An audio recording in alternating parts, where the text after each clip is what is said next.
Bueno,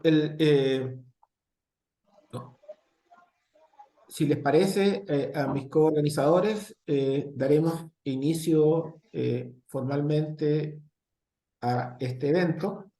Ya han pasado 5 minutos de la hora convocada eh, y comenzamos. Entonces, le damos la bienvenida. Mi nombre es Luis Villarroel, soy el director de la ONG Innovarte.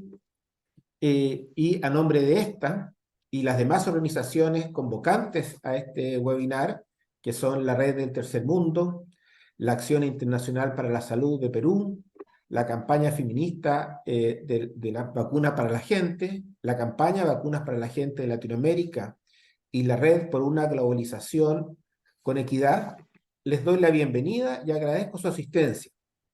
Igualmente La brecha, aprovecho no. de reconocer y agradecer a mis colegas y amigos Javier Moza y Ragnia Rodríguez ¿Qué? por su trabajo para lograr este evento. Agradeceremos a los demás asistentes ¿Cuántos fueron los días que más se justificaron? apagar los micrófonos. O tal vez se puede hacer desde la administración, Javier.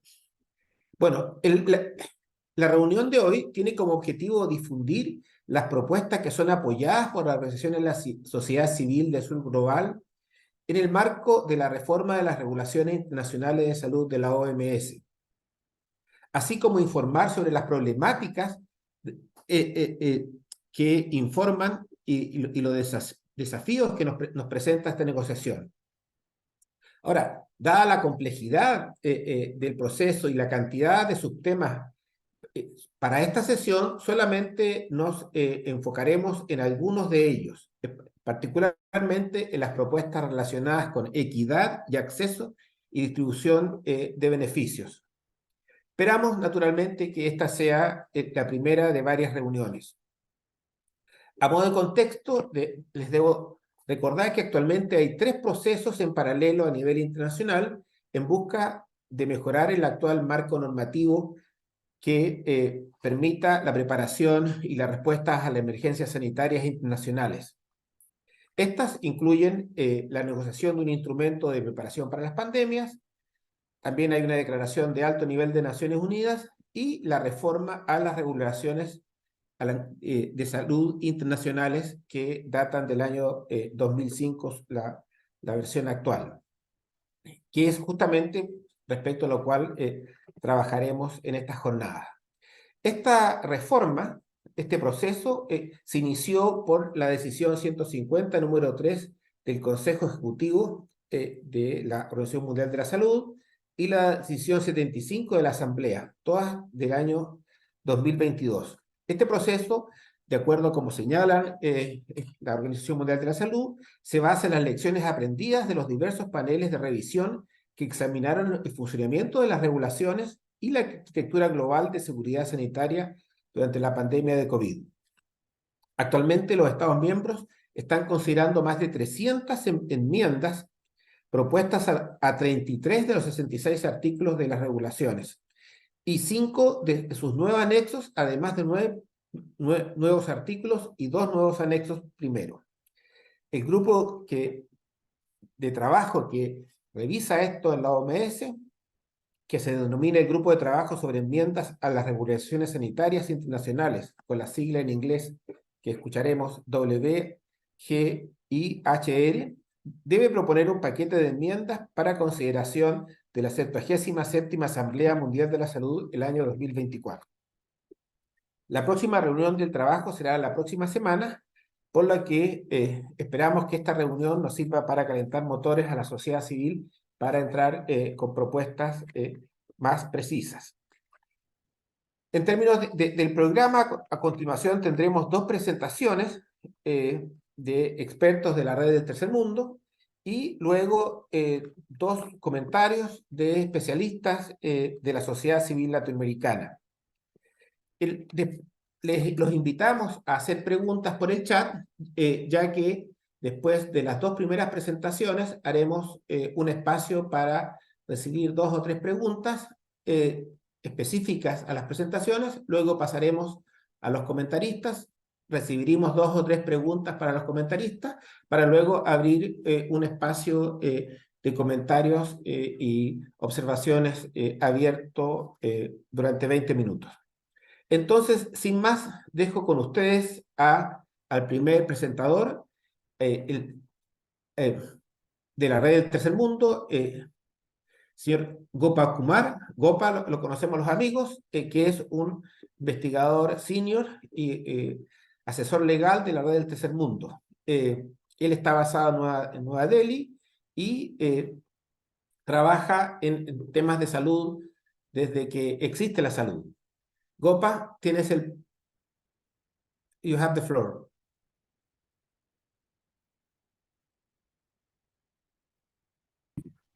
Thank you, Luis, for the introduction, as well as taking initiative to organize this webinar and bringing all of us together. The context in which we are organizing this webinar is to, by and large, to generate awareness about this particular instrument and to let you all know what's currently happening in WHO related to the IHR amendment. We all might be aware that about much more awareness is there about the pandemic instrument or the so-called pandemic treaty related negotiations, but there is not much awareness and involvement of civil society organizations on the IHR amendment process. So this workshop is a series of workshops we will be organizing in the coming days, is aiming at to create much more awareness as well as involvement of civil society organizations and academia on this particular process. As Louis said earlier, that we are just concluded the UN General Assembly political declarations on pandemic prevention, preparedness, and response, and the outcome is very much disappointing from a developing country perspective, even after having a tragedy like a COVID-19 pandemic. What we have seen is that an efforts by the northern countries or the developed countries to reinforce the status quo and not showing any kind of flexibility or any kind of solidarity measures to address the pressing needs of developing countries, or even rather to say pressing needs of the humanity. So against that background, today we are going to discuss some of the issues related to international health regulations. Rania, if you can place my slides, that would be helpful.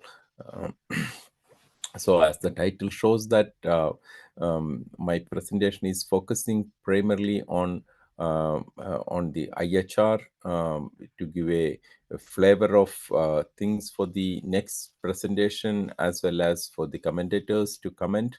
I am introducing IHR and making a reading of IHR from a developing country perspective. So next slide, please.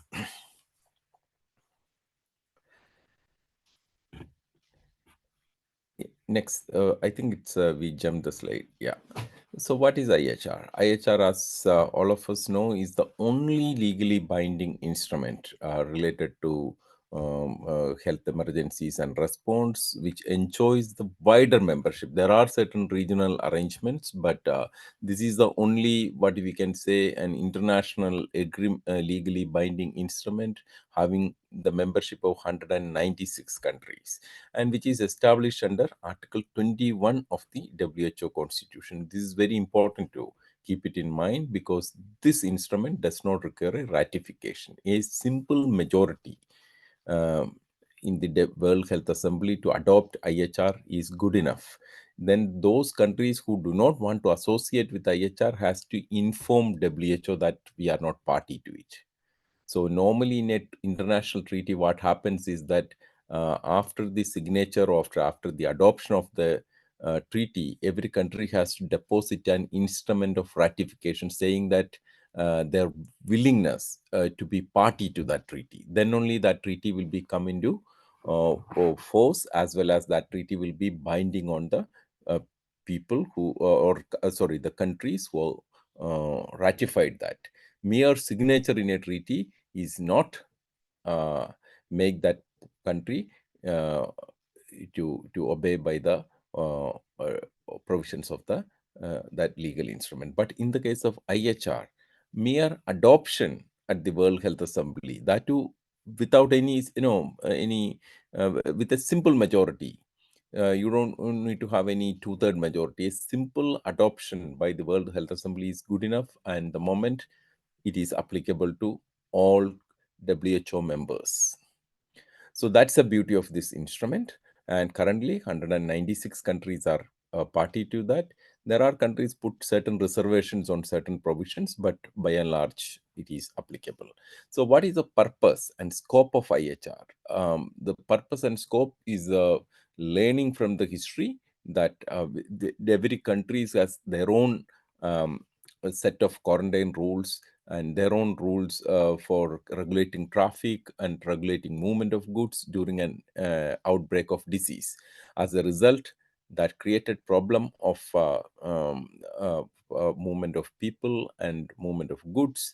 So in the 19th century, the countries came together, especially the European countries came together to create a much more harmonized arrangement called sanitary conferences. So this is the result of sanitary conferences. Then there was international sanitary conferences, and finally, these instruments became renamed as International Health Regulation in '68, and we do have a revised and a new uh, IHR by 2005. And the 2005 IHR, unlike the earlier IHR, is not restricted to 5 or 6 diseases. It covers all kinds of health emergencies, which has a potential to become a public health emergency of international concern. That means if there is a simple understanding is that it has a potential to spread across the border, then it falls within the purview of IHR. And that apart, any chemical accidents, nuclear accident, which has the potential to have cross-border implications, also falls under IHR. So it's a broad document, and the purpose is to minimize the unnecessary interference with the international traffic and trade whenever there is a public outbreak of a disease or a public health risk happens. So next slide, please. Yeah. So what are the core obligations? How does IHR function? So it has created obligations on all state parties as well as on WHO. So what are the core obligations? The core obligations are as follows. Every party to the IHR has to set up a national focal point, and this national focal point has to carry out assessment of any event, that means outbreak of disease in simple language, and its potential to become a public health emergency of international concern. As soon as the assessment is completed, that means within 24 hours, that party has an obligation to inform WHO. Not only that, and even may happen outside its border, but it may occurs like a what we witnessed during Ebola time. People went to uh, Africa for relief work, etc. Came back to Europe or US, got Ebola. So if such things happens, though the source of the event is not within the territory, but it occurs, but it's uh, but that public health event happens in your country, then also you have an obligation to inform WHO. The moment to make that, in order to make that obligation to translate into a reality, you are supposed to maintain certain core capacities in two areas. One is the core capacity on surveillance, and second is core capacity on public health response. These are your core capacity. So for the obligation is to have a national focal point. The purpose of national focal point is to inform WHO. In order to have that ability to inform WHO, you should maintain core capacity in surveillance and public health response. What are those capacities is mentioned in Annex 1 of the instrument. Then WHO has an obligation to once they got the information, to a procedure to make a determination whether that event constitute a public health emergency of international concern. Okay. So these are your what I would call it as a core obligation. Next slide, please.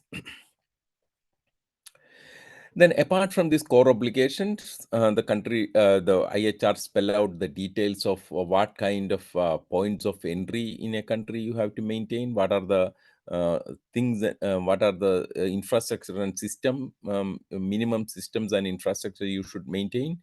And second, and they should. It also talks about the various public health measures to be taken, and then the health documents. We have all experienced the health document, the vaccine certificate, etc.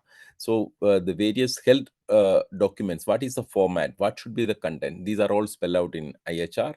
Then it also gives an additional health measures, ability for the countries to take additional health measures.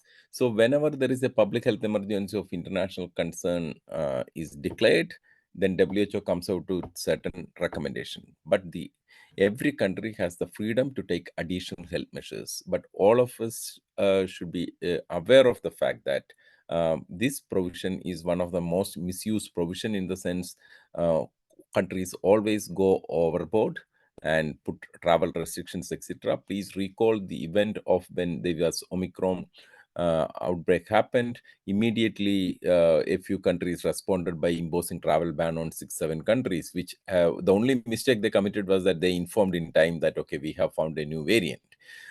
So this, in a way, in the international lawyers would say, this gives the scope for something called unilateral measures. Then duty to cooperate.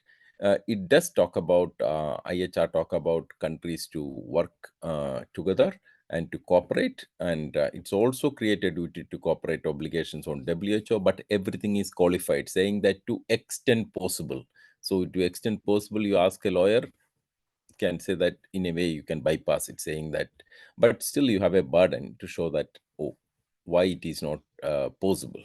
And then it also talks about there are two institutional mechanism is created under IHR. One is an emergency committee. It's a roster of experts, and whenever there is a outbreak happens, from this roster, an emergency committee is constituted, and then based on that, they do the assessment whether to declare a public health emergency of international concern. But please do keep in mind that the recommendations of this committee is only of a recommendatory value. Ultimately, it is the Director General of WHO decides whether to declare a public health emergency of international concern. DG is free to reject the recommendation or to accept the recommendation. Then there is a another mechanism called review committee. Review committee is always appointed by the Director General whenever the Director General feels that to review the implementation of IHR or performance of IHR in a particular emergency. And every country is under an obligation to provide an annual report. So next slide, please.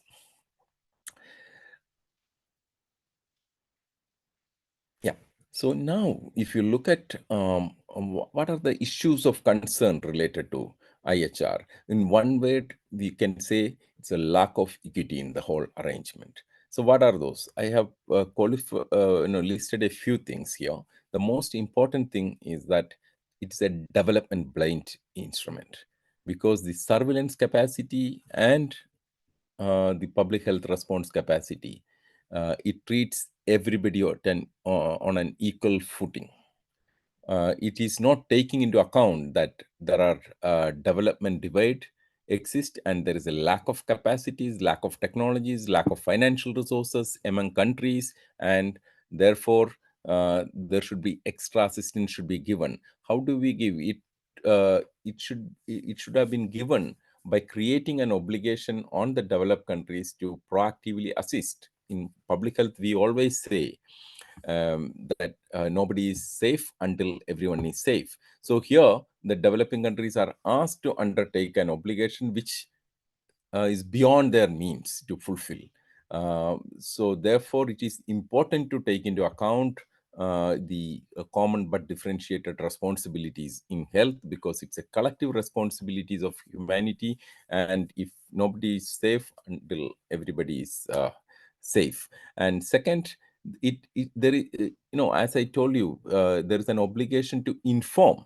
After the information, there is no obligation on the part of WHO or on the part of concrete obligation on the part of developed countries to assist these countries who are facing these health emergencies by providing facilitating equitable access to medical products. There is no provision. Third, this entire health emergency regime works with the cooperation of every member, because you inform, and not only inform, countries do provide samples, the pathogen samples of blood, the diagnostics reports, everything is shared. This sharing is very important to develop the various health products, including vaccines, diagnostics, and therapeutics. But while you develop these products, then these all come under patent protections and part of the IP monopoly. And the countries who face this outbreak, and the countries who provide these samples, will not get any benefit of that sharing. This goes against the international law on biodiversity, Nagoya Protocol, etc. But let us keep this international obligation aside for the moment, but merely on humanitarian ground.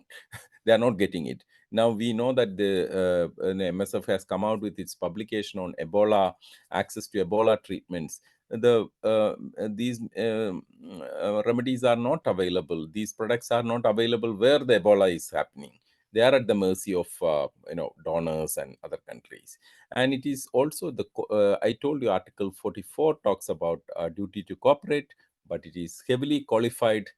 So there should be an obligation on countries who are having resources to share some of it, especially we know that the medical products are developed by using public fund.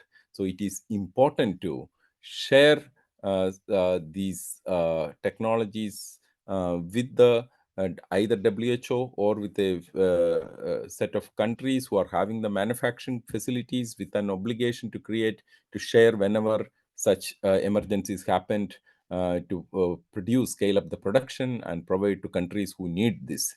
So that's not there. And IHR does not have a financial mechanism to assist countries who needs to build the capacities. There is an obligation on core capacities, but there is no financial mechanism to assist those countries.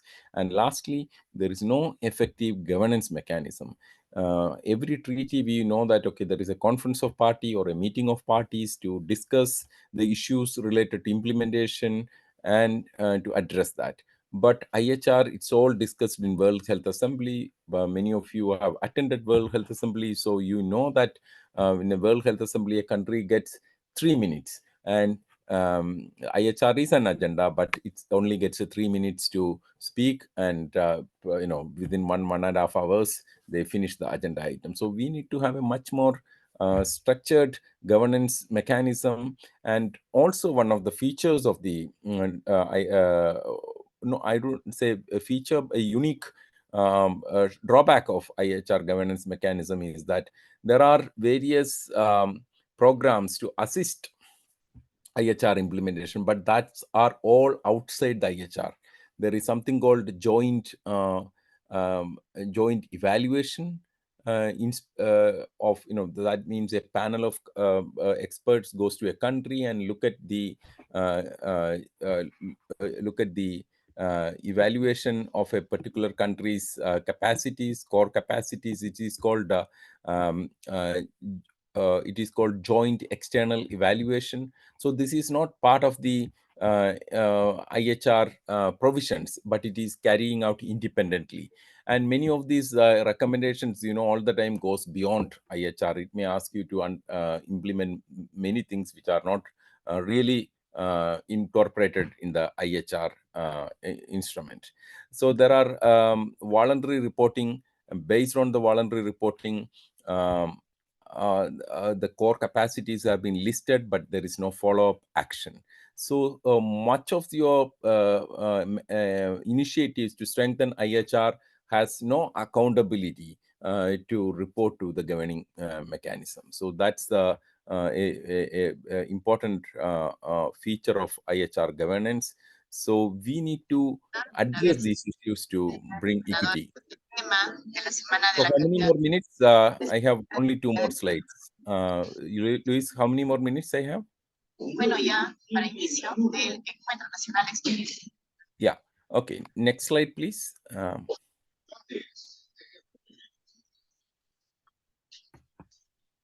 Yeah, this is a slide which based on the every country reports every year, and so not every countries, but so far they say in the last 10 years all the 196 countries have reported. The highest reporting reported in 2018, where nearly 92% of the countries made a report that year.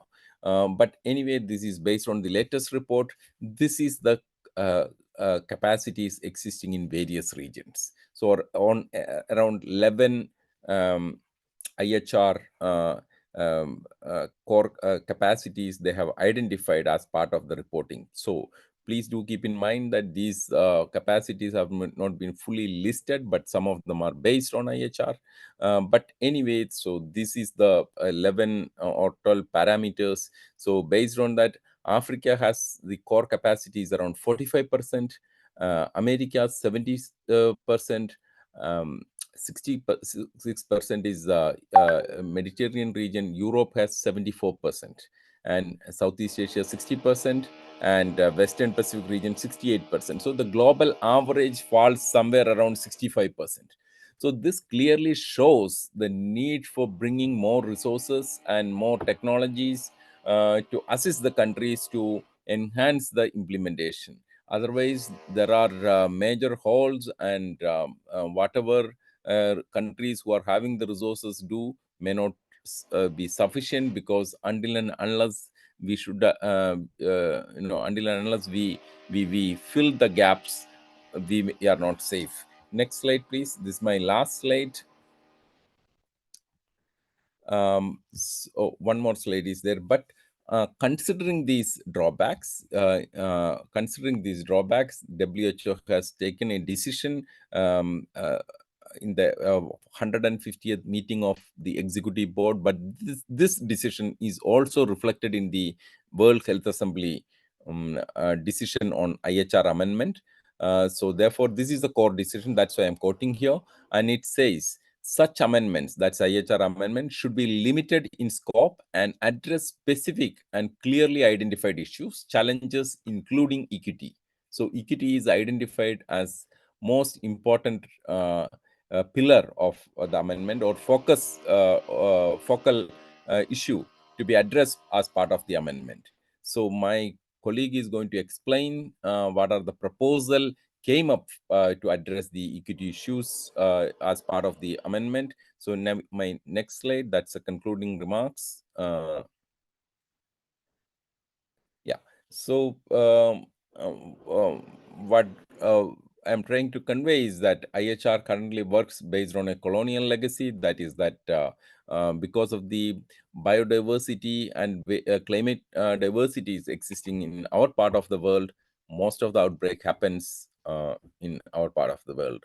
And currently, it operates on a colonial legacy. You inform and we will address, we will save our people, and we will come back to you with charity. So this is we need a regime based on mutual cooperation, solidarity, and trust. And that can be created through creating concrete legal obligation on every party. And pandemic treaty is not the real solution to address equity in health emergency regime, precisely because of one reason: the scope of IHR. So that is what we should keep in mind. It covers all kind of health emergency. Any health emergency which has the potential to become a public health emergency of international concern falls within IHR.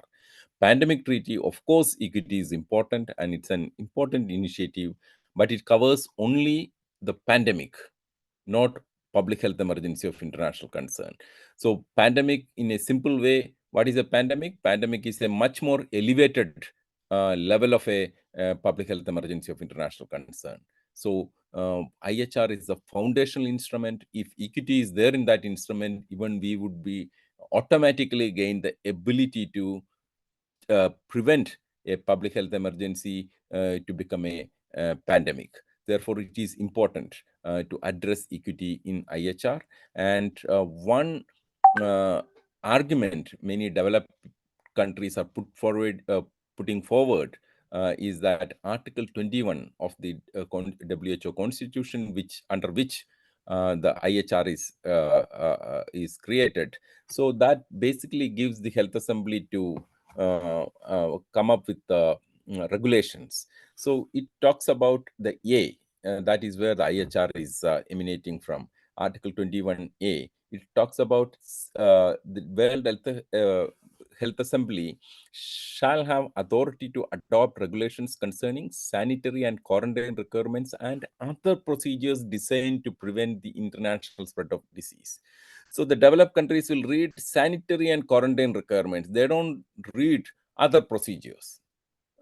So this other procedures basically is a broad term which gives all powers to WHO to address anything to do to prevent the international spread of disease. And the WHO legal council also endorsed this view. And if you look at the IHR, IHR has already an article on public health response. So without response, you won't be able to contain it. So if you want to contain it, you have to have an early response. So this can be done by incorporating equity into IHR. And it is important, therefore, the civil society to focus on IHR amendment process. So let me stop it here. Thank you.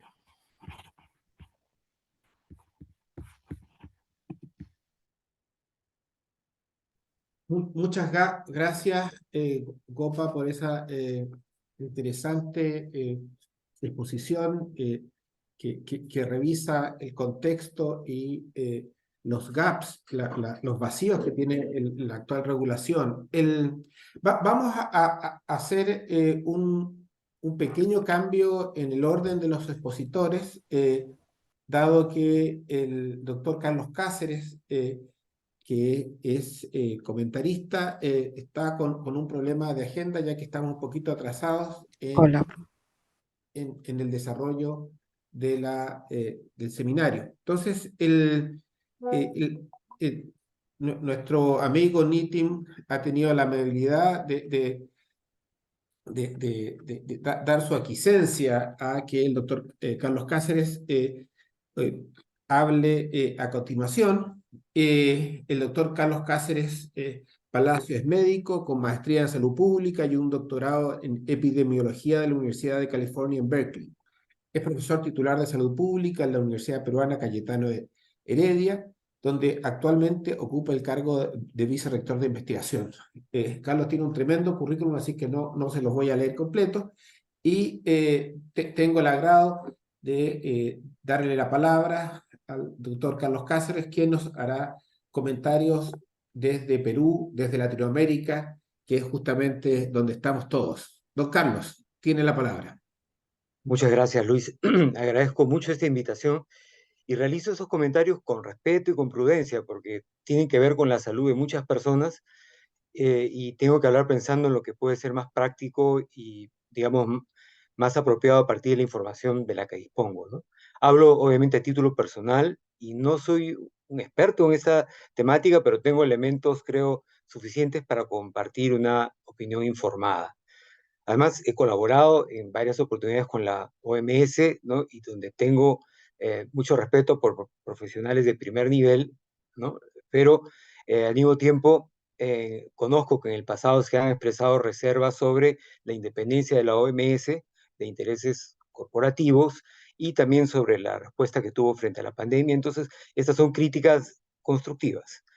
Para comenzar, creo que se debe tener en cuenta, o sea, creo que es importante hacer un comentario un poco más amplio, considerando también algo muy reciente, como es lo que ocurrió la semana pasada en Naciones Unidas y la carta que 11 países dirigieron a Dennis Francis, el presidente de la Asamblea General en Nueva York, ¿no? Ellos denuncian un proceso poco transparente, dispuesto a forzar consensos, sesgado hacia los intereses de países desarrollados y hacia la aplicación de medidas coercitivas unilaterales hacia los demás países, e indican que toda aclaración política tendrá que ser propuesta a cada delegación y estará sujeta a voto, ¿no? Bueno, las modificaciones al Reglamento Sanitario Internacional parecen partir de la idea de que la respuesta a la pandemia falló porque la OMS no tuvo el poder suficiente para guiar la respuesta, ¿no? Sin embargo, en realidad, si nos ponemos a pensar, la fidelidad con la que cierto modelo de respuesta fue implementado en casi todo el mundo, en realidad paralizándolo, nos muestra que sí tuvo suficiente poder.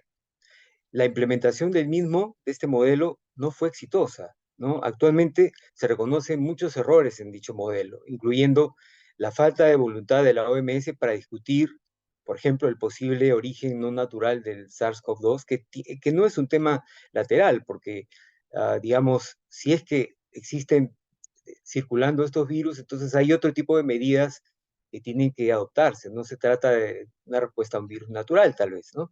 Y en cualquier caso, esta pandemia requiere una evaluación de la respuesta de distintos actores a nivel internacional. O sea, no puede ser que pasemos directamente a plantear un instrumento como este sin haber evaluado qué pasó, ¿no? Y digamos, quiénes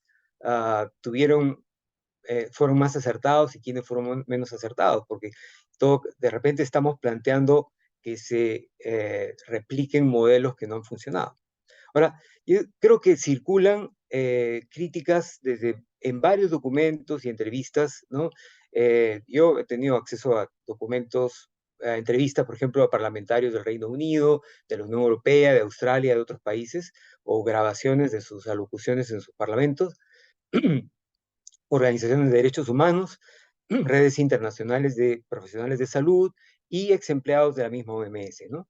En general, muchas de esas críticas tienen sentido y, por ejemplo, en algunos casos se enfocan en cosas como el hecho de, bueno, se dice, por ejemplo, como un punto de partida que que este documento puede estar saliendo del mandato de la OMS, porque se enfoca más en el comercio. Um, Además, ya yendo a la materia, se considera tal vez innecesaria la concentración de poder que plantea en el secretario general, uh, que uh, además, dado que el reglamento se convertiría en vinculante, podría terminar afectando la soberanía de los países, ¿no? En todo caso, lo vinculante, o sea, si queremos que haya obligaciones vinculantes, se puede plantear que la obligación de compartir tecnología, ¿no? Y la obligación de aportar económicamente sí sea vinculante, pero, digamos, la participación obligatoria de las personas en algunos procesos tal vez no debería ser vinculante porque estaría violando ciertas libertades. Y de hecho, en la respuesta a la pandemia se estableció las mismas normas en el territorio entero de la mayor parte de países que se acogieron a tales recomendaciones, ¿no? En el caso de Perú, en mi país, por ejemplo, se hizo lo mismo para una ciudad muy grande, con muchos millones de habitantes como Lima, y un pueblo rural con escasos habitantes donde nunca llegó el COVID, ¿no? Entonces, sin embargo, las consecuencias económicas fueron muy serias, sobre todo allí. Entonces, no tiene sentido tratar de plantear medidas idénticas en todas partes porque los contextos y los efectos son muy distintos y el nivel de afectación de cada lugar es distinto. Entonces, o sea, no tiene sentido plantear esa cosa, una medida así. Por otro lado, la extensión del área de influencia del control de pandemias a incluso, ¿no?, problemas de salud potenciales de interés, uh, extiende el poder, yo diría, termina extendiendo el poder de la OMS a casi cualquier circunstancia, porque en realidad o hay muchas situaciones que se pueden considerar potenciales problemas de interés especial, ¿no? Entonces, creo que eso es un tema que tiene que evaluarse y discutirse mejor. Preocupa aún más que se retire el lenguaje de derechos humanos y respeto a la autonomía de las personas en la aplicación de medidas, lo cual es esencial.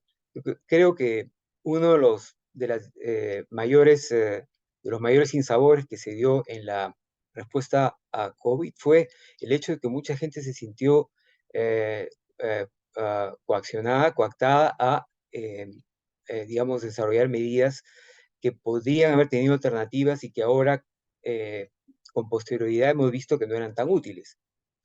Asimismo, se enfatiza demasiado en el tránsito internacional y los pasaportes de salud digitales, lo cual se tiende a asociar nuevamente con medidas coercitivas unilaterales, ¿no?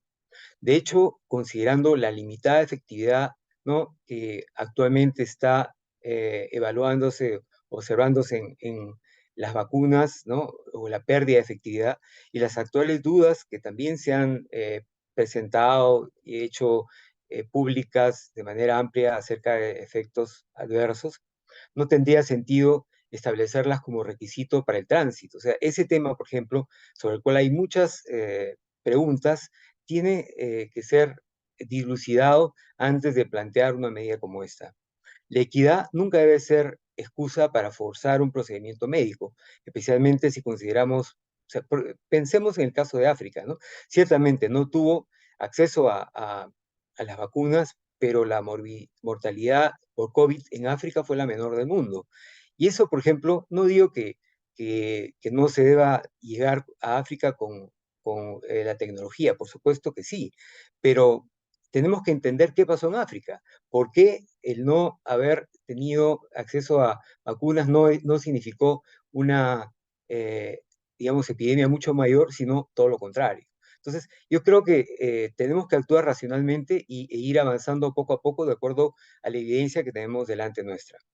Aquí sin duda llegamos a aspectos en los cuales, digamos, nuestro expositor se ha enfocado de manera importante, ¿no? Los aportes de los países más ricos no estarían asegurados por el uso del lenguaje condicional, tampoco habría seguridad sobre el mandato de compartir tecnología, ¿no? Siempre y cuando, claro, nos aseguremos de que esta tecnología es efectiva y segura, y se plantea la remisión de muestras biológicas a laboratorios en Europa sin ningún control en torno al traslado de material genético, ¿no?, que sabemos ahora tiene un impacto importante.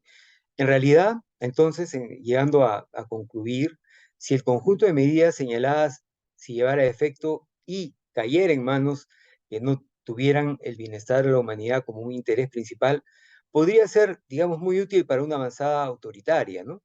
Yo ciertamente no creo que esa sea la situación, pero sí tenemos que, digamos, prevenir, porque a veces en la historia ocurren hechos que están fuera de toda previsión, ¿no?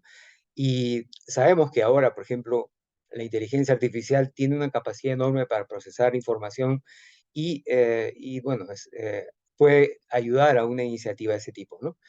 Para terminar, solo diría que es posible que estas dudas sean injustificadas porque ciertamente el acceso a información es limitado.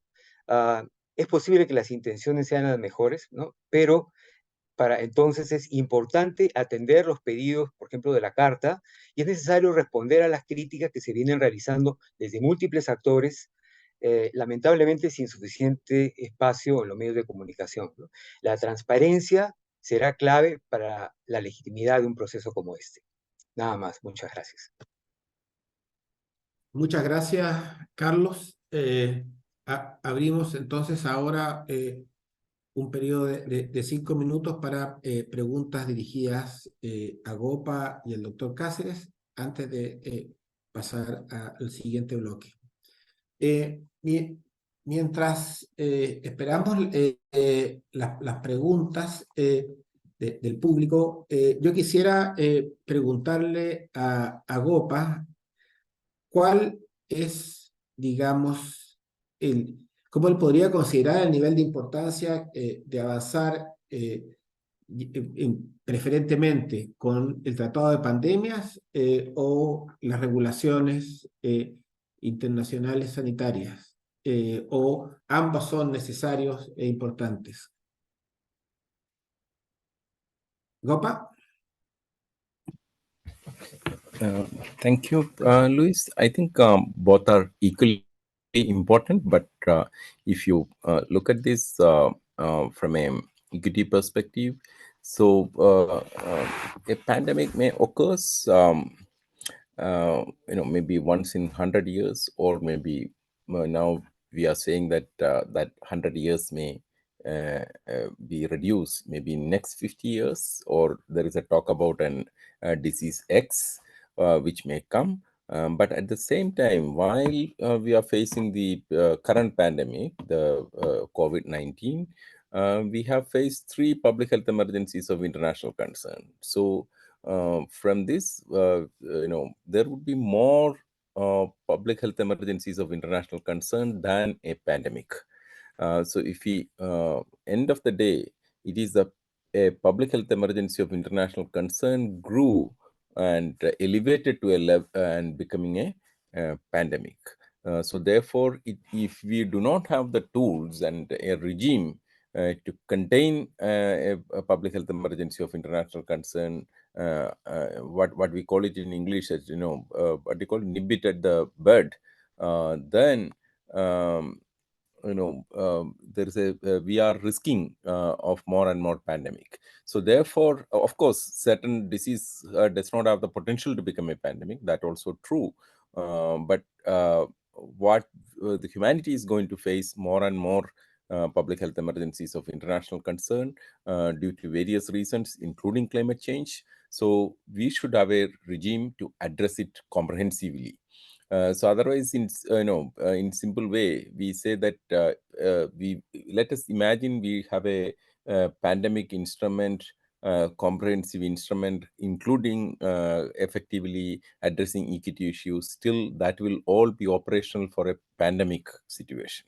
It will not be useful during a public health emergency of international concern. As a result, people may not die in a pandemic, but people do die during a public health emergency of international concerns, like Ebola or a monkeypox. These kind of situation, people in developing countries will not have any effective tools, effective mechanism to address and respond to such kind of emergencies. But we'll have a mechanism for pandemic that is like a mechanism which will be deployed and used once in a while.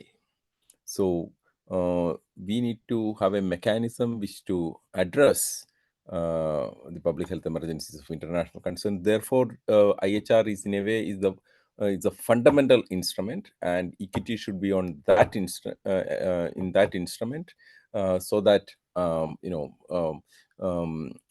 the pandemic kind of situation, we can address it much more effectively. And it is not the question of either or; it should be both. But it should be definitely in IHR. Yeah, that's my response.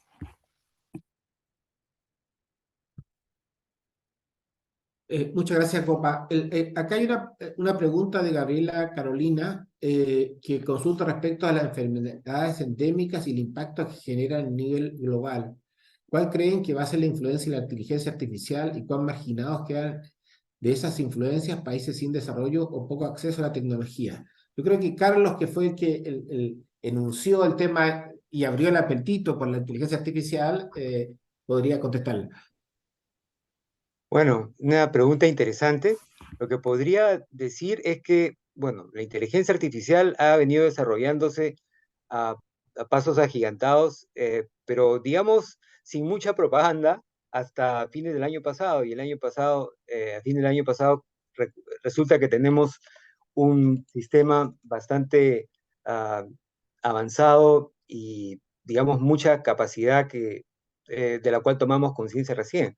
Pero en la era digital y la salud digital que ha estado, yo diría, promoviéndose tanto en los últimos años, tiene que ver con esto, ¿no? O sea, definitivamente hay un tema que tiene que ser abordado más plenamente, y yo diría que hay muchas aplicaciones de la inteligencia artificial para beneficio privado. Entonces, que no nos quepa duda que la inteligencia artificial va a estar por todos lados.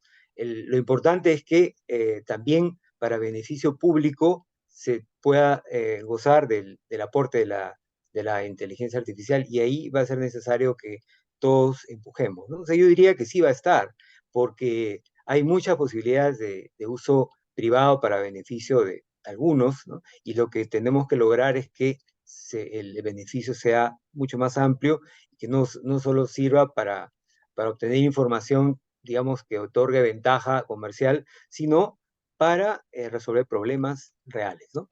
Nada más. Muchas gracias, Carlos. Agradecemos a ambos panelistas y ahora damos la palabra a nuestro siguiente expositor, don Nitin Ramkrishnan. Él tiene un máster en Derecho Internacional. Él enseña gobernanza internacional de salud por 4 años antes de trabajar en la red del Tercer Mundo, y él es un especialista que sigue las discusiones en la OMS, en la FAO y en otros organismos internacionales desde la perspectiva de la narrativa de los países en desarrollo. Y ahora él nos expondrá sobre las propuestas concretas que están en discusión. Dear Nitin, you have the floor, and thank you again for your kindness to allow the speaker. Thank you, Luis.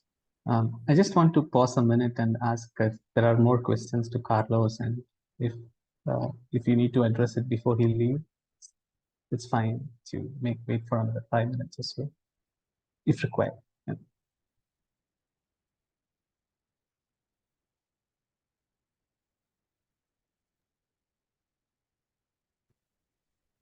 Nitin, va a haber una ronda de preguntas final, así es que tal vez es bueno que sigas tú y después vamos a volver todos juntos ahí a tirarnos las ideas por la cabeza. ¿Ah?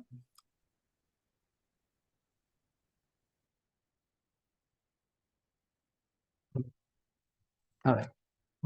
Thank you, Luis, and thank you, the previous speakers, Goppa and Dr. Carlos, putting up a right context and an appropriate way in which I could perhaps directly go into the IHR amendment proposals that has been made by various countries for realizing equity without an introduction, perhaps.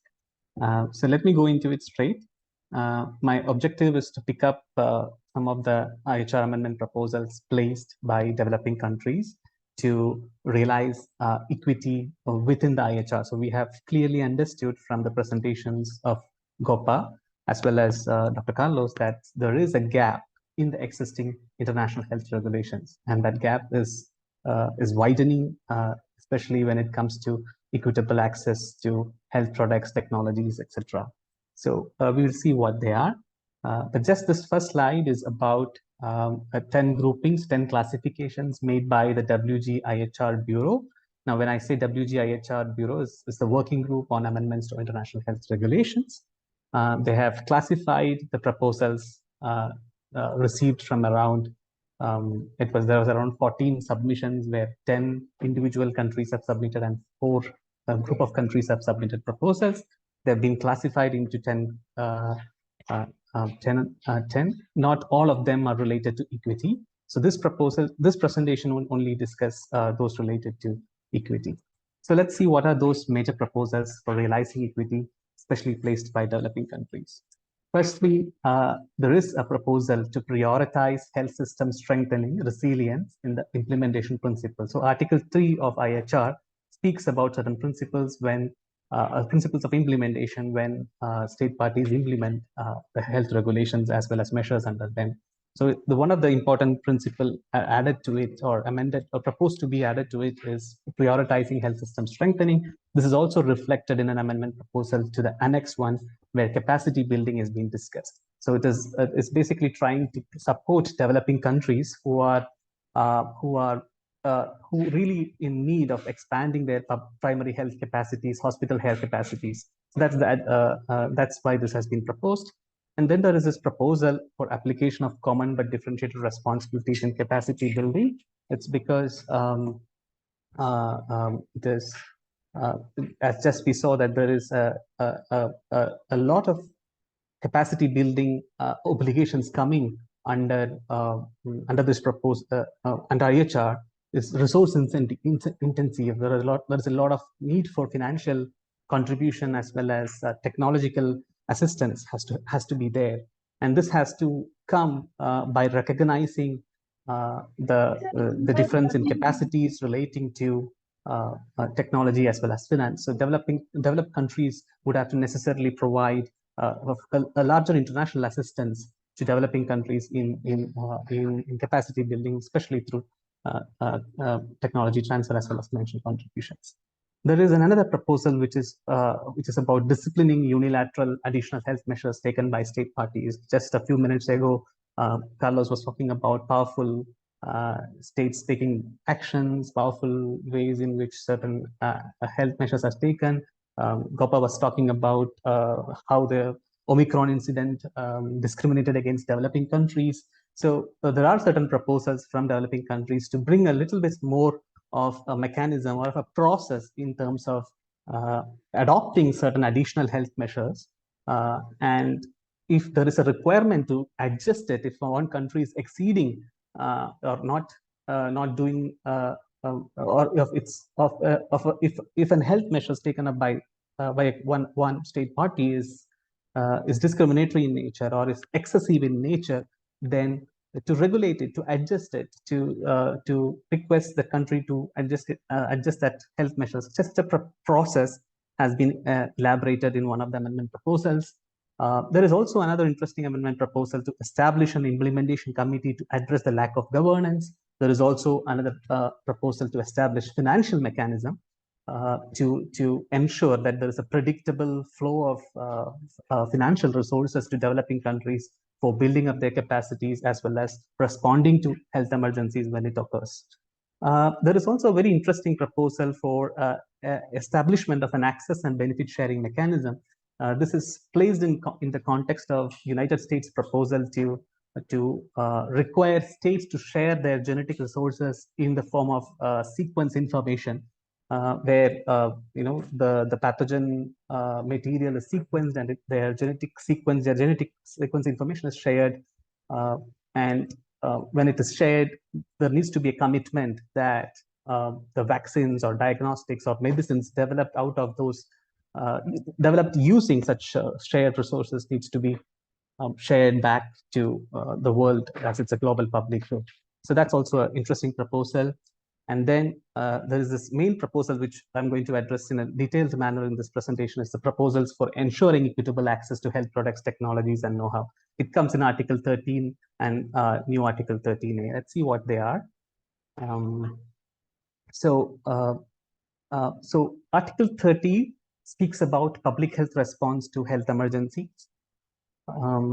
And as of now, if you look at Article 13, the obligations to provide an internationally coordinated public health response is very much, I would say, in a soft language. It's not really hard. It's not really legally binding.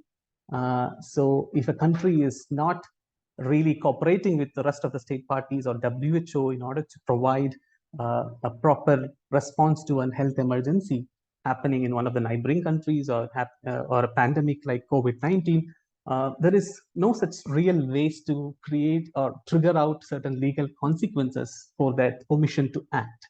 right now, and also if you look at the language of public health response, it has been more regarding the containment, travel measures, some of the measures relating to trade, etc., but not necessarily focusing on public health intervention, in a sense, a medical intervention, in a sense of providing more medical support, providing support like immunization, providing access to diagnostics. Those ideas or those important actions are not really coming in the text and the language of Article 13. So there is a proposal to change that within Article 13. And there is another proposal to introduce a new Article 13A, which is an elaborate proposal around 8 paragraphs. And in a nutshell, what it attempts to do is to actually, provide a clear picture what happens when a public health emergency of international concern is determined, is declared. It is requiring WHO to assess the availability, affordability of health products and make recommendations to address if there is a potential shortage.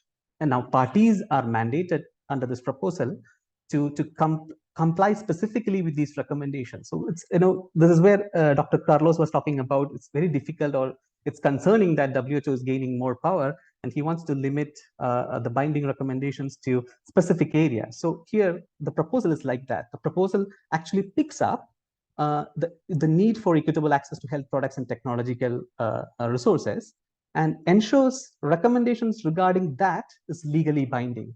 Then there is this another interesting proposal in this article, in this proposal for new Article 13A, that is to requiring states to ensure that non-state actors, private sector, acting from their territories, do not act inconsistently with the recommendations under this provision. So it's a very interesting proposal in that sense. It also requires states to adjust or amend their national legislations and policies for ensuring certain purposes of expanding access to health products. We'll come to it, what they are in detail. Then additionally, it also requires WHO to maintain certain facilities and instruments like repositories for biological materials, or guidelines for respectively for for the development of certain certain health products like PPE, personal protection equipment. So these instruments are also been requested to be maintained under this proposal. Now, I think I have actually spoken about what happened, what changes developed countries have requested in Article 13.5, which we could see in paragraph 5. That's a real photograph from, or a screenshot from the text of amendment proposals. You would see that the actual paragraph 5 was in a very, very soft language. It was saying that states should provide to the extent profile, should itself ensures in a legal jargon, in a legal language, should means it's a non-binding obligation. And then to the extent possible, Gopa was explaining how that particular clause works. It comes as a best endeavor clause. You can try, you just have to demonstrate that you tried, or you are not in a position to try, you are probably out of the obligation of this paragraph. So when a WHO requests some support, state parties' obligation was to is limited to that extent to support WHO coordinated activities. And those coordinated response activities also was not mentioned in what nature, or what are the specific areas those activities have been taken up. So here you would see certain clear understanding about supply of health products, technologies coming into this. New paragraph 7 is actually a very interesting proposal from, I think it's from Bangladesh. Speaks about no harm principle, that when one country decides to take a health measure, it should not affect the ability of another country to respond to the health emergency. For example, if a country is ordering 10 times of vaccine of its population, then it is affecting another country to procure vaccine, ability to procure vaccine, right? So these kind of actions have been targeted here, and said that a country, if it is affected, if its ability is getting affected by another country's pressure, that country has a right to enter into consultation. There is also a proposal to include provisions from framework of engagement for non-state actors, because the reason which Dr. Carlos was mentioning about the the influence of non-state actors, influence of the private sector on WHO has been seen increasingly year after year. So that to address that, this proposal has been made. And with regard to the Article 13A, that the major proposal I mentioned, here is how the article flows. I'll do it in a very fast manner. If someone has to have further discussions on this proposal, we can do it during the question and answer session. So the paragraph 1 actually recognizes that WHO has a role in ensuring equitable access, and says that state parties undertake to really follow WHO's recommendations. That's where the binding aspect come into play. Then it, in paragraph 2, mandates WHO to study the situation, and if there is a potential shortage, they have to come up with an allocation mechanism or some recommendations. Paragraph 3 speaks about states to comply with it. And one specific thing which is said there is that if the recommendation is to increase or scale up production, then the states with production capacity has to do it. And not only that, they have to do it by diversifying production to developing countries. Now, we go to paragraph 4 to 6. It speaks about how that diversifying of production needs to be enabled through some adjustments in national scenario.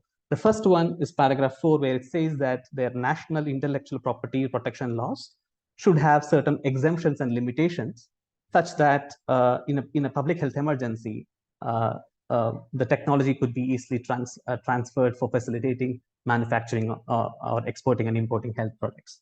Then another proposal is to really focus on the conditions when states fund research and development projects within industry or in academia.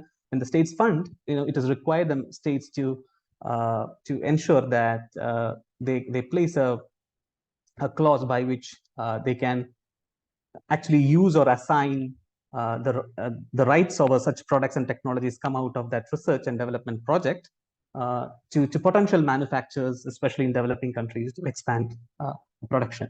There is also a question of how know-how has to be transferred, how we can perhaps ensure that the designated manufacturers or potential manufacturers have the right kind of knowledge to produce health products. So one of the suggestions is that require the WHO and member states to share regulatory dossiers to such designated manufacturers upon request by state parties, and this will be used for only specified purposes in a proportionate manner to what is needed to address in the health emergency. And finally, there is also another proposal of enabling an environment at the WHO level, at the international level, for diversifying the production.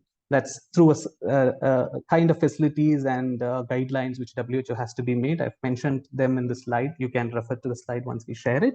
Basically, it requires about developing databases, developing products for sharing, or tools for sharing knowledge, sharing know-how, establishing repositories for the starting biological materials for building vaccine production, etc., and also addressing the regulatory approval processes in terms of ensuring a rapid approval of health products when there is an emergency. Then the final paragraph 8 of this new Article 13A actually speaks about regulating non-state actors' behavior, where the states are asked to take measures to ensure the activities of non-state actors do not conflict with the proposal, with this provision, as well as the measures taken under this proposal or recommendations made by WHO under this provision.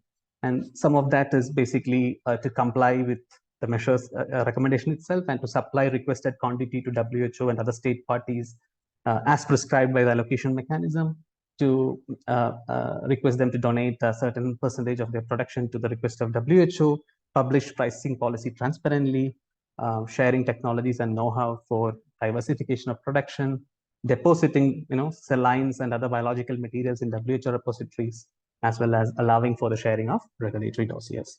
So this is how the developing countries envisage how a kind of guarantee can be developed, or kind of a situation can be developed where equitable access to health products is ensured.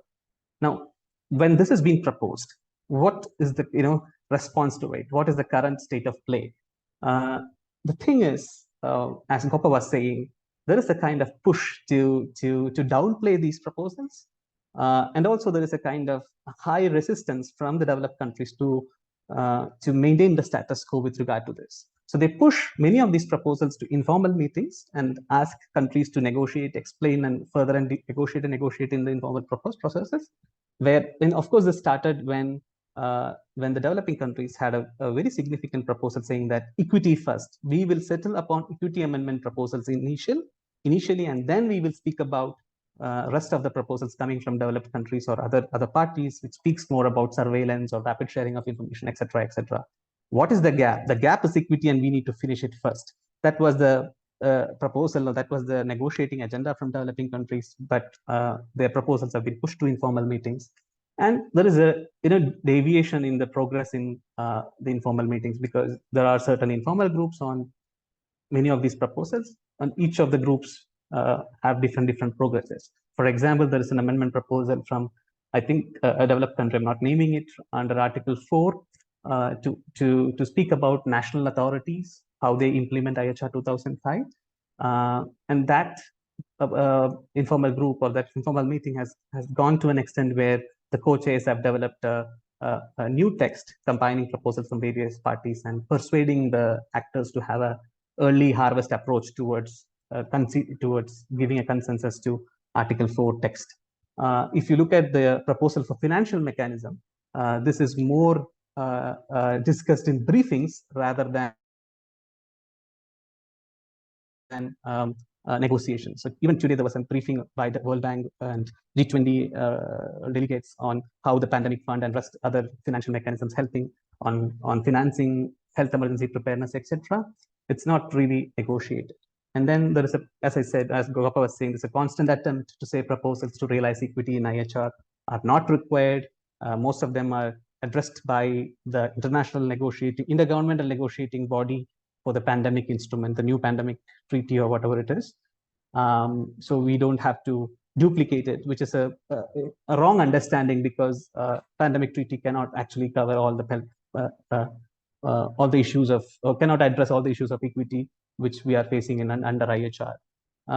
So most of the northern actors and WHO Secretariat also, in a way, kind of downplay the relevance of WGIHR, except for US. But on the other hand, US joins with the northern actors in avoiding legally binding obligations on equity within IHR 2005.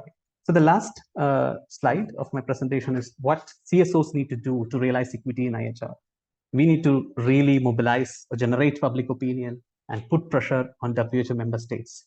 Developed countries should change the status quo.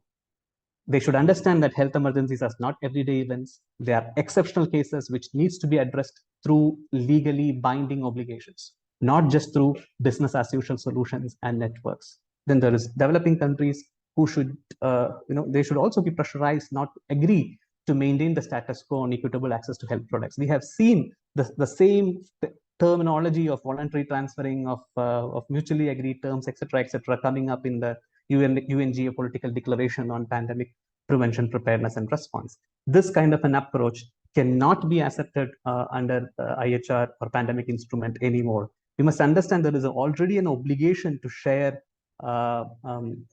cooperate and share technology in terms of preventing diseases such as international spreading diseases such as vaccines, etc.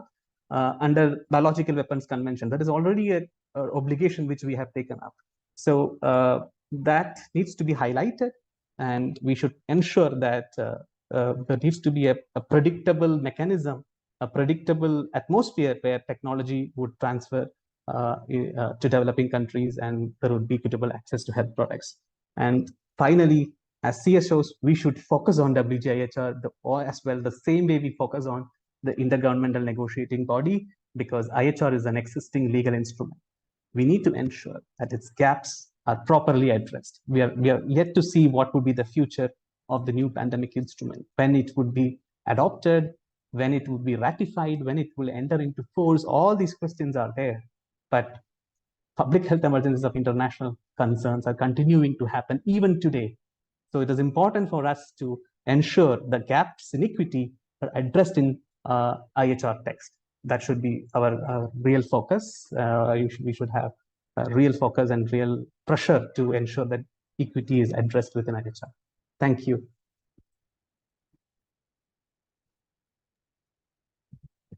Muchas gracias, Nitin, por esta clara explicación sobre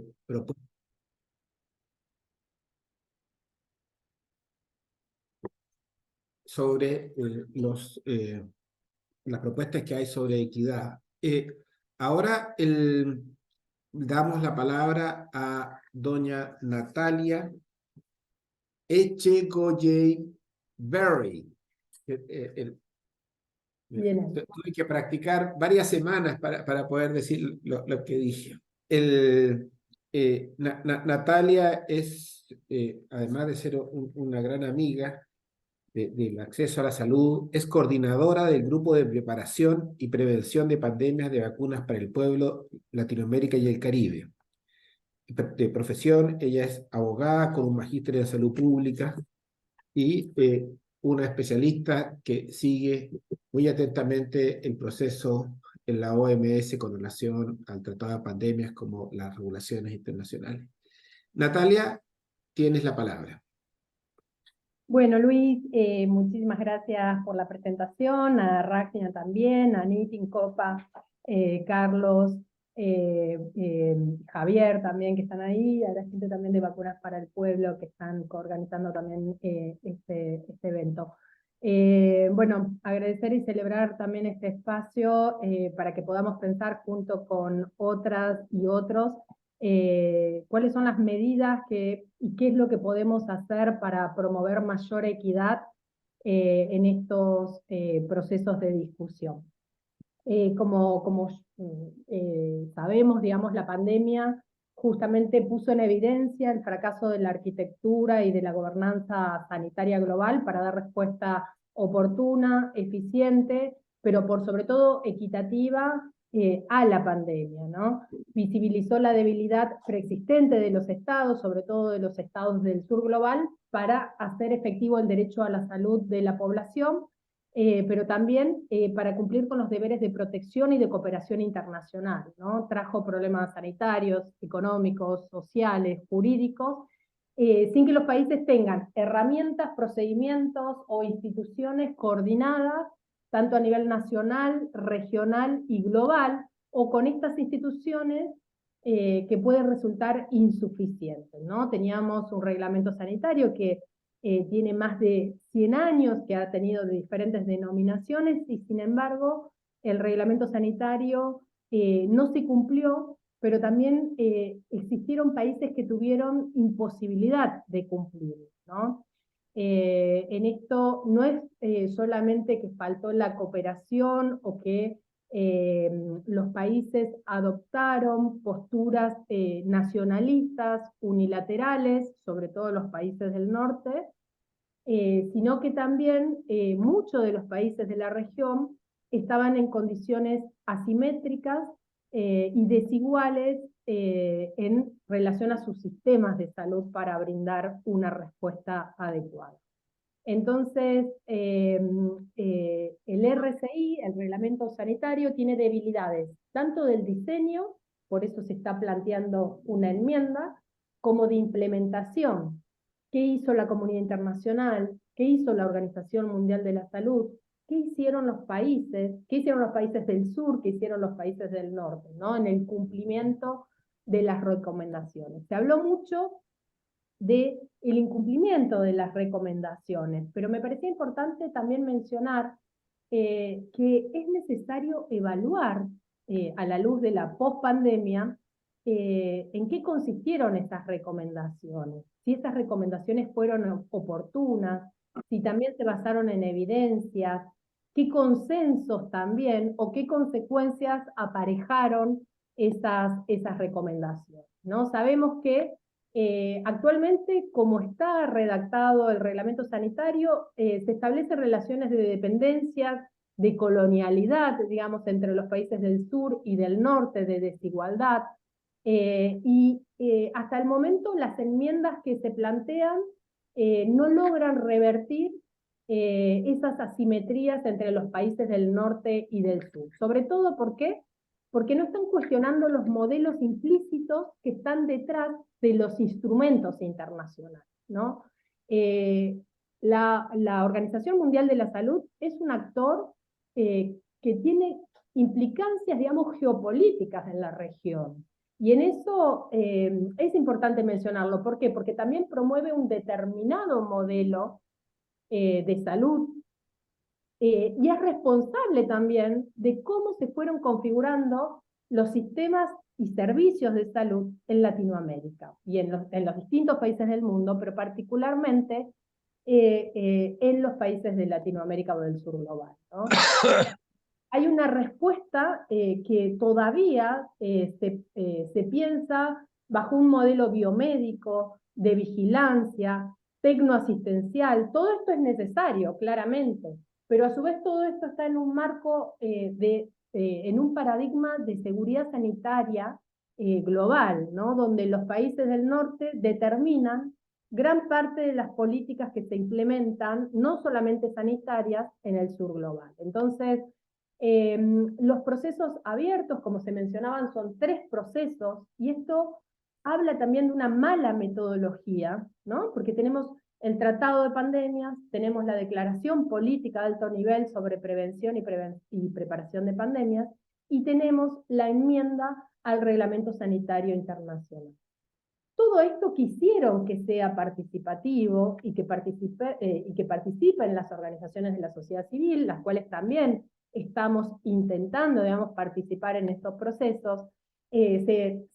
La Organización Mundial y el órgano de negociación, digamos, convoca aportaciones orales, escritas, consultas regionales, consultas no oficiales, sesiones informativas, audiencias públicas a las partes interesadas, reuniones no oficiales, consultas no oficiales, pero todo eso para las organizaciones de la sociedad civil implica estar trabajando casi exclusivamente para ir siguiendo el ritmo de todas estas discusiones, ¿no? Y por otro lado, esto mismo que nos pasa a las organizaciones de la sociedad civil, también le pasa a los estados. Los estados tienen delegaciones, los del sur global, mucho más chicas, cuesta mucho más poder participar de todas estas instancias, ¿no? Que están abiertas, pero que en el fondo no hay una discusión abierta, significativa y representativa de las organizaciones de la sociedad civil,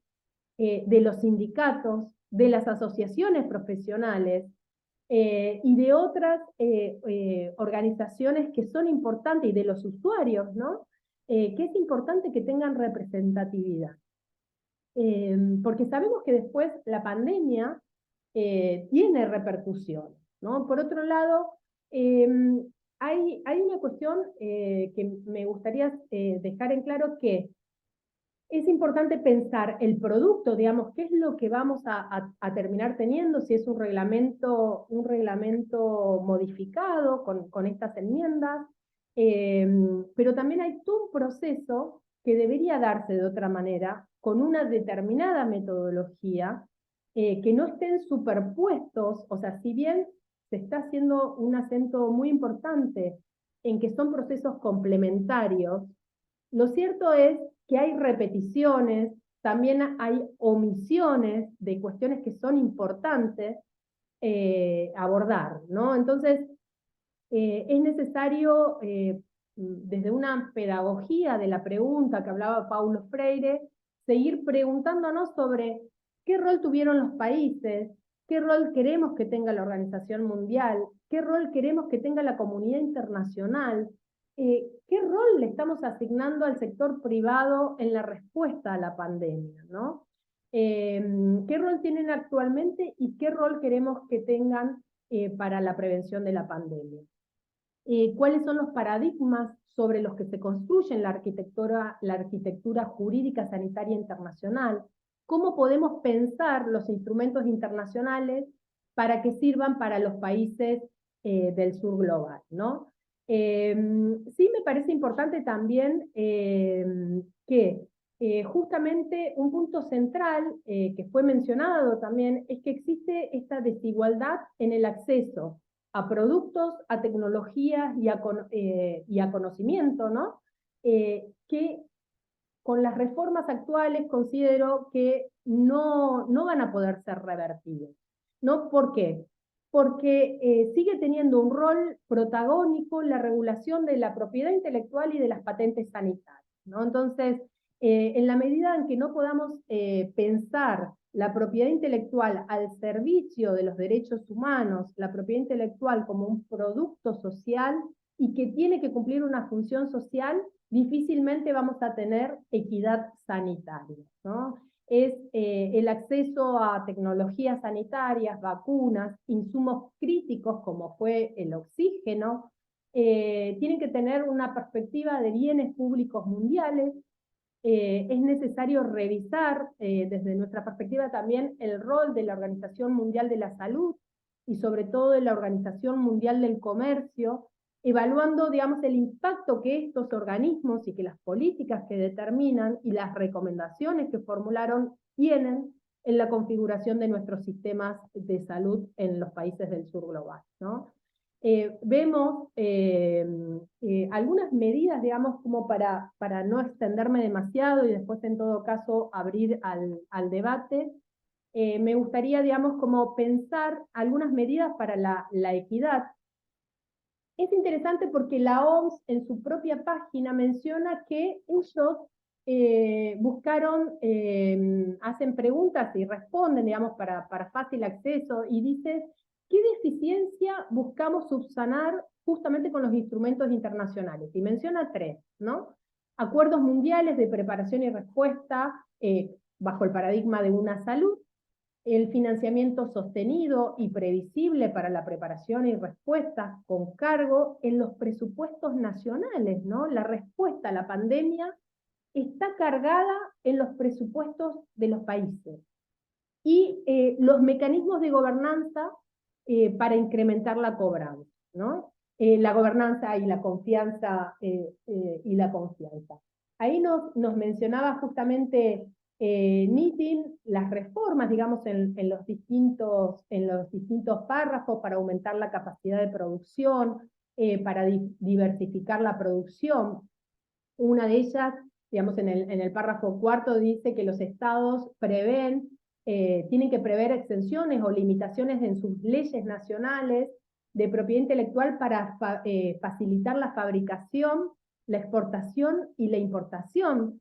Pero digo, eso es casi un sinsentido, porque los estados saben cómo regular la producción. Justamente lo que viene a operar como una gran limitante y un determinante legal sanitario es la propiedad intelectual, y que justamente no se regula solamente a nivel nacional, ¿no? Y en ese sentido, también cómo vamos a compartir conocimientos, y dicen, los estados tienen que tomar medidas para garantizar la actividad de los actores no estatales, ¿no? Y esto, de nuevo, deja la responsabilidad en manos de los estados, como si el problema hubiese sido un problema de los estados nacionales, ¿no? Entonces, acá lo que es claro es que estamos hablando de un tratado, de una declaración, de un reglamento, y no tenemos un diagnóstico de situación de la cual partió para hacer estas propuestas. ¿Qué lecciones aprendidas tuvieron? ¿De dónde se parte, ¿no? ¿Cuál es el diagnóstico? En salud sabemos que necesitamos tener un diagnóstico para tener un tratamiento, ¿no? Y eso acá no existe. No tenemos una evaluación de lo actuado, no tenemos una evaluación de políticas, de cómo se implementaron las políticas. No tenemos una hipótesis de intervención, y por lo tanto difícilmente, si no tenemos esto, más allá de los comités de evaluación que seguramente estarán actuando, es difícil tener una hoja de ruta sobre cuáles son las propuestas que debemos generar, ¿no? Nosotros tenemos autores que, como Kroger, nos dijo que la normativa sanitaria está moldeada por lobbies empresariales que tienen secuestrados a los organismos intergubernamentales. Entonces, también Teubner señala que los cuerpos normativos y las decisiones jurisdiccionales de carácter supranacional transnacional y no estatal, que implican una economía fuertemente globalizada y una política débilmente globalizada, ¿no? Y en ese sentido, señala Teuner, tenemos legislación global sin Estado, ¿no? Y en ese sentido tenemos una gran pérdida de democracia, con restricción fuerte también a cómo generar una política sanitaria soberana para el sur global, para garantizar justamente el derecho a la salud para las personas, los grupos y comunidades históricamente vulnerabilizados. Estos grupos no participan actualmente en este proceso de reforma, ¿no? Porque es materialmente imposible y porque no hay voluntad política de que participen los usuarios y quienes padecieron en sus propios cuerpos y en sus propios territorios las políticas que vienen en el ámbito global. Hasta acá dejo y después, si quieren, Sí, seguimos gracias. Muchas gracias, Natalia.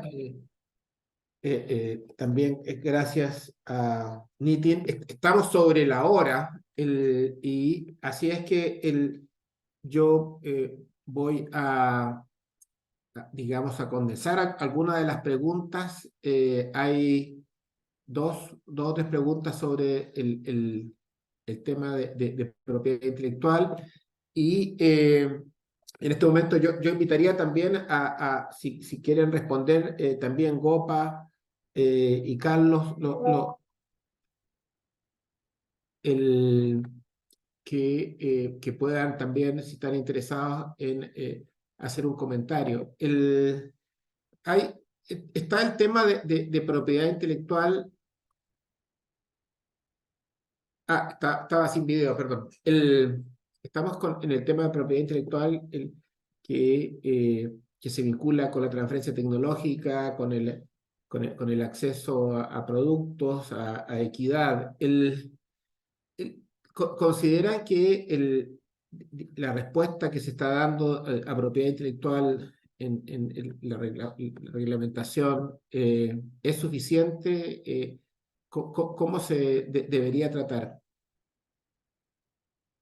¿Alguno de los expositores previos? Sí, no sé, Nitin, creo que justamente una de las, sería necesario incluir, digamos, los determinantes legales de la salud, estos determinantes que vienen más del campo del derecho administrativo internacional, un abordaje, digamos, que nos permita, justamente se habla mucho de, por ejemplo, fortalecer los mecanismos de financiamiento y de asistencia técnica, ¿no? Pero a su vez tenemos países tremendamente endeudados justamente por estos mecanismos de financiamiento, ¿no? Entonces, a su vez, también es necesario determinar qué se va a entender por capacidades estatales, porque fíjense que en los informes que se produjeron el año pasado, casi todos los países de Latinoamérica estaban, y como Gopa nos mostró, estaban en más del 60 y 80 de sus capacidades para dar respuesta. Entonces esto nos quiere decir que está mal la matriz técnica con la que se evalúan las capacidades estatales, ¿no? Entonces, ¿qué estamos evaluando y qué estamos diciendo con capacidades estatales? Considero también que es importante establecer el principio de no regresión en materia de derechos humanos, justamente para este límite cuando hay subejecuciones, cuando se retrocede en lo que se destinan a las políticas de salud, y sobre todo para que puedan fortalecerse realmente las capacidades básicas estatales. Es necesario la regulación específica de la fuerza de trabajo, de los determinantes de la fuerza de trabajo que generan una migración internacional sanitaria en perjuicio de los países del sur, ¿no? Natalia, sí. Si puedes, digamos, concluir Sí. tu comentario, porque como que nos fuimos en un poquito ambiciosos. Sí, y sobre todo regular la captura corporativa y la responsabilidad de las empresas y del sector privado, y contra los monopolios legales y de hecho. Perfecto. Gracias. Vamos a leer otras preguntas. Se armó recientemente una comisión formal de la sociedad civil dentro de la OMS. El tema es que no creo que ninguno de sus 20 miembros conocemos suficientemente el Reglamento Sanitario Internacional ni el funcionamiento interno de la OMS en todas sus obligaciones. Voy a leer otras preguntas para que después hagamos cada uno de los expositores un comentario final.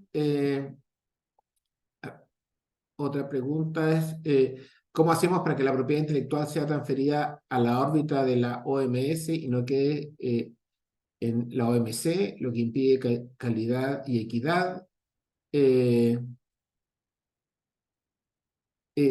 Otra pregunta es, ¿se ha hecho mucho énfasis en lograr cambios que posibiliten superar las restricciones de propiedad intelectual a nivel global? Sin embargo, de una perspectiva de soberanía sanitaria nacional y de integración nacional, los gobiernos progresistas impulsan decisiones locales sin esperar los cambios globales. ¿Cómo lograr que esta última estrategia sea generalizada y fortalecida en innovación y producción de medicinas y tecnologías en salud? El Gopa you have the Yeah. floor. Thank you, Luis. We always, mindful of the fact that whatever the IHR or any international instrument we implement, it should be, uh, not at the cost of sovereignty. But when it comes to health response, most important thing is to have a policy space to provide medical products at an affordable cost. When it comes to that point, we do not have the policy space. That means our sovereignty has been compromised, not through the WHO, but through the WTO agreement on trade-related aspects of intellectual property rights. That's the TRIPS agreement. So there is a lack of policy space. But then the argument WTO or the pharmaceutical company may say, you can always use the existing flexibilities. But people have documented the difficulties in using flexibilities on a case-to-case basis. So there was an attempt to obtain a waiver from the TRIPS obligations during COVID, and it came very limited way and very late, and too little and too late. So we do not want to, replicate that situation. So therefore, it is important to have something in the IHR as well as in the new pandemic instrument, which enables the countries, if there is a health emergency, you don't have to go by the TRIPS obligation. You can make exception to the TRIPS obligation. So that is what we want to pursue in this. So then you have the enough policy space to address and to provide affordable and affordable health products required for not only response but also for the preparation of health emergencies, including pandemic. So once I was having a discussion with Luis told me that in many Latin American countries, for instance, do not have government use provisions. Like what did US issued thousands of compulsory license actually during COVID, but it's not in very public way. In every contract they give to the suppliers, they said that you can use the intellectual property rights. You have an exception from intellectual property liabilities. So if you look at the number of patents, it will be running in thousands. So similar kind of provisions that has happened because the US patent law allows US government to issue such licenses. So that kind of provisions are not existing in the region, but at the same time a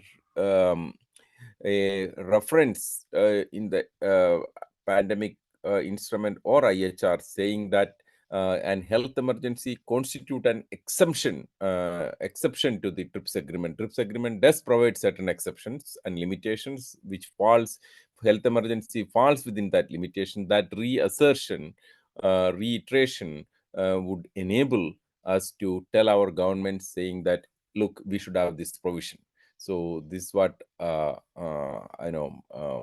might our take on this issue on intellectual property. But developed countries may say that is TRIPS agreement, here it is WHO, we are looking at health, but you cannot discuss health without access to the health products. That's a reality and it should be addressed. Thank you. Muchas gracias, Copa. Estamos sobre la hora, eso demuestra que tenemos que hacer otra.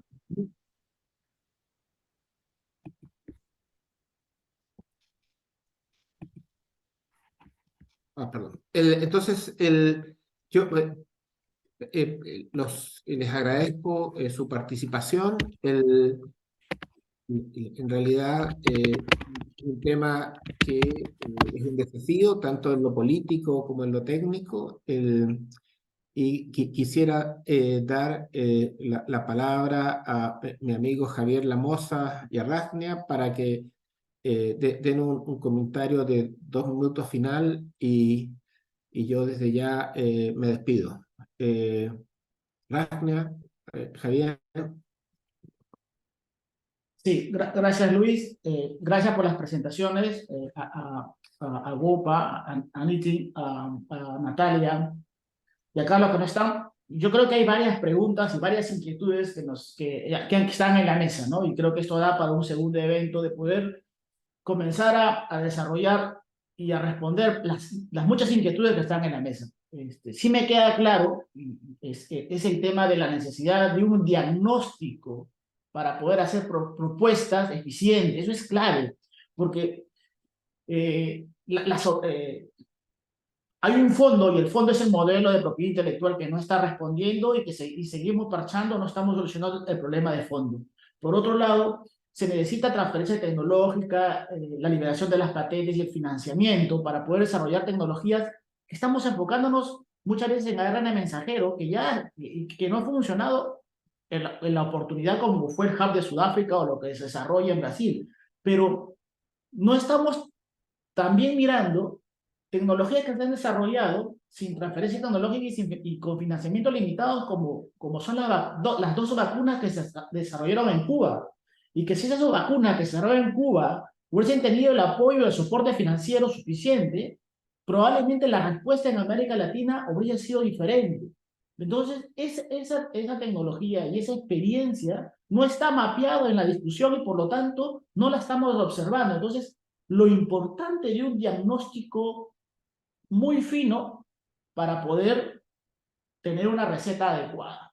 Y una receta que también tienes que ir porque no solamente es la solidaridad y el compartir información entre países, porque la tecnología que se ha desarrollado, sobre todo ARN mensajero, no está solo en manos de los países, o no está en manos de los países, está en manos de la industria farmacéutica y tiene que estar obligada a hacerlo y no lo ha hecho en la medida que se ha querido. Entonces, el Reglamento Sanitario Internacional tiene y tendrá el poder para lograr reducir las equidades, transfiriendo los conocimientos y las tecnologías necesarias. Yo creo que hay varias cosas que están en la mesa y en el tintero, que es una discusión muy rica. Yo agradezco la participación de cada uno de ustedes y esperemos que pronto tengamos nuevos espacios de discusión sobre estos temas. Muchas gracias.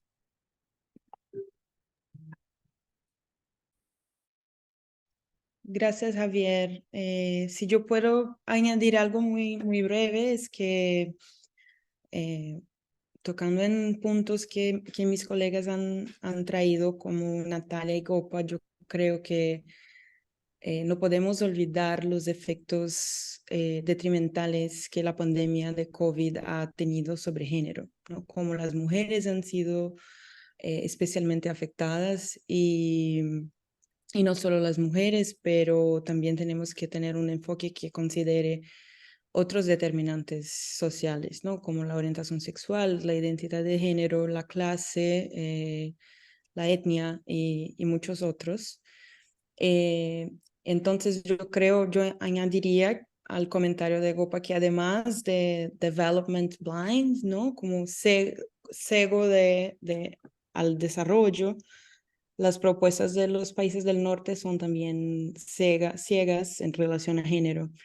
Y ese es un aspecto muy importante.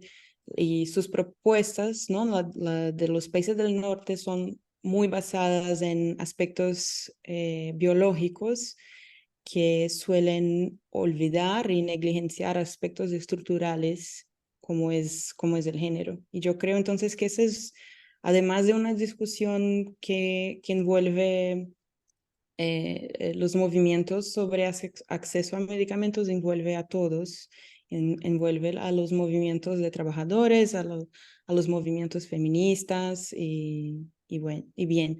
Esa iniciativa tiene un poco de ese objetivo, ¿no? De traer a la luz esa